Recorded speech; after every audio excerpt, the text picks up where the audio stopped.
आज का पाठ दूसरा कुरिन्थियों अध्याय 4 पद संख्या 7 से 15 तक से लिया गया है।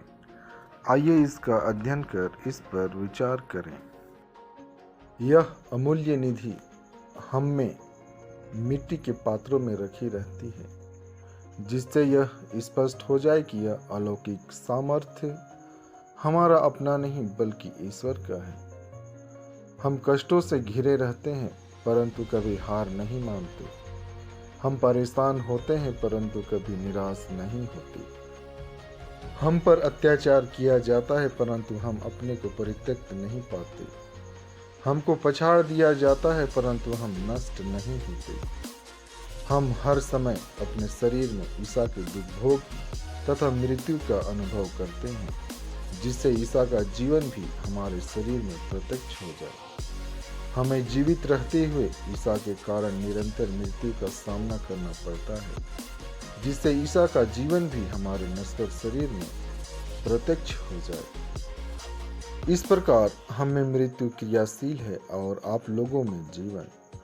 धर्म ग्रंथ कहता है, मैंने विश्वास किया और इसलिए मैं बोला। हम विश्वास के उसी मनोभाव से प्रेरित हैं। हम विश्वास करते हैं और इसलिए हम बोलते हैं। हम जानते हैं कि जिसने प्रभु ईसा को पुनर्जीवित किया, वही ईसा के साथ हमको भी पुनर्जीवित कर देगा और आप लोगों के साथ हमको भी अपने पास रख लेगा। सब कुछ आप लोगों के लिए हो रहा है, ताकि जिस प्रकार बहुतों में कृपा बढ़ती जाती है, उसी प्रकार ईश्वर की महिमा के लिए धन्यवाद की प्रार्थना करने वालों की संख्या बढ़ती जाए। और आज का पवित्र सुसमाचार संत मत्ती से लिया गया है, अध्याय 20 पद संख्या 20 से 28 तक। उस समय जबेदी के पुत्रों की माता अपने पुत्रों के साथ ईसा के पास आई और उनसे दंडवत कर उनसे एक निवेदन करना चाहा। ईसा ने उनसे कहा, क्या चाहती हो? उसने उत्तर दिया, ये मेरे 2 बेटे हैं। आप आज्ञा दीजिए कि आपके राज्य में एक आपके दाएं बैठे और एक आपके बाएं।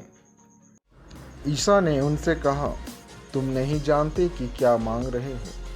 जो प्याला मैं पीने वाला हूँ, क्या तुम उसे पी सकते हो? उन्होंने उत्तर दिया, हम पी सकते हैं। इस पर ईसा ने उनसे कहा, मेरा प्याला तुम पियोगे, किंतु तुम्हें अपने दाएं या बाएं बैठाने का अधिकार मेरा नहीं है।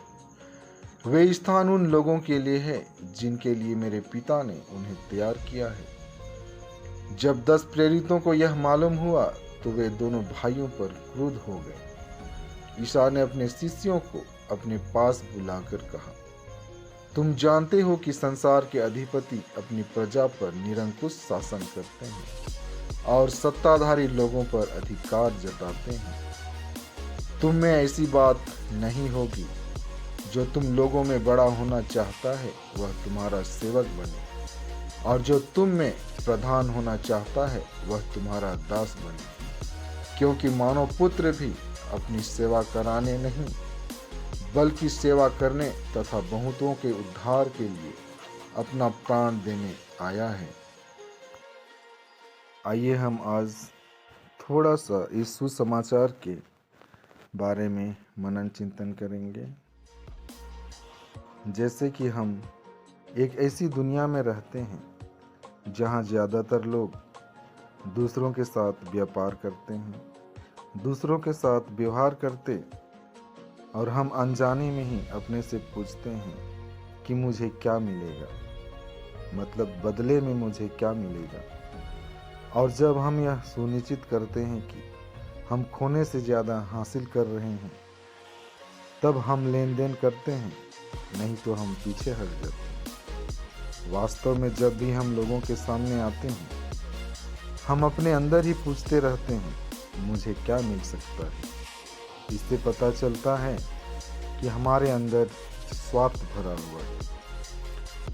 आज के सुसमाचार में याकूब और यूहन्ना की माँ अपने दोनों बेटों के लिए यीशु के राज्य में उनके दाहिने और उनके बाएं बैठने के लिए जगह सुनिश्चित करने आती है। अन्य सुसमाचारों में माँ का उल्लेख नहीं है, लेकिन दोषी से स्वयं यीशु के पास आते हैं। बाइबल हमें बताती है कि अन्य 10 शिष्यों ने इस बारे में सुना और वे इन दोनों पर नाराज थे। फिर भी यीशु जानते थे कि ऐसी इच्छा उनके सभी चेलों के दिल में थी। संत मत्ती अध्याय 19 पद संख्या 27 में पेतरुस यीशु से पूछते हैं, देखिए, हम लोग अपना सब कुछ छोड़कर आपके अनुयायी बन गए, तो हमें क्या मिलेगा? और संत मत्ती अध्याय 26 पद संख्या 15 में हम देखते हैं कि यूदस महायाजकों के पास जाकर उनसे पूछता है, यदि मैं ईसा को आप लोगों के हवाले कर दूं, तो आप मुझे क्या देने को तैयार हैं? बेशक जब शिष्य यह जानना चाहते थे कि उनके समर्पण, बलिदान और अपमान के जीवन के बदले उन्हें क्या मिलेगा, उनके अलग अलग सबके विचार थे। प्रभु ईश्वर दाता है और वे देते रहते हैं। वे बदले में कुछ भी पाने की उम्मीद किए बिना देते रहते हैं। वे उदारता से देते रहते हैं। फिर भी हम अक्सर उनके दानों को प्राप्त करने में असमर्थ होते हैं।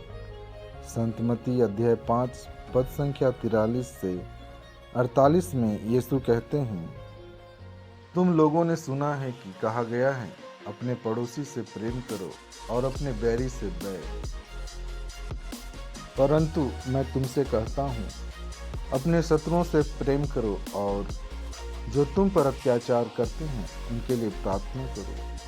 इससे तुम अपने स्वर्गीय पिता की संतान बन जाओगे, क्योंकि वह भले और बुरे दोनों पर अपना सूर्य उगाता तथा धर्मी और विधर्मी दोनों पर पानी बरसाता है। यदि तुम उन्हीं से प्रेम करते हो जो तुमसे प्रेम करते हैं, तो पुरस्कार पाने का दावा कैसे कर सकते हो? क्या नाकेदार भी ऐसा नहीं करते?